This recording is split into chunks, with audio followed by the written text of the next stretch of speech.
పండంటి జన్మే రాశాడు బ్రహ్మే. ఎవరేమి అంటున్నా ఎవరేమి చేస్తున్నా అనుబంధమే నాడు తీరనిది.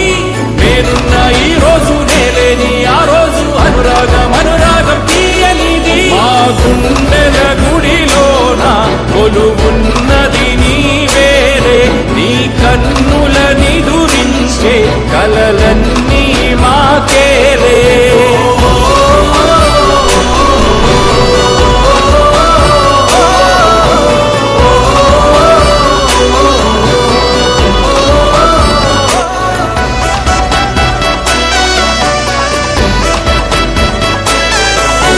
మమకారమన్నది లేనింటికి మా లక్ష్మి ఏనాడు రానే రాదు. ఆప్యాయతన్నది లేని నాడు ఆ మనిషి బతుకసలు బతుకే కాదు. విడిపోయి కూడే వేళ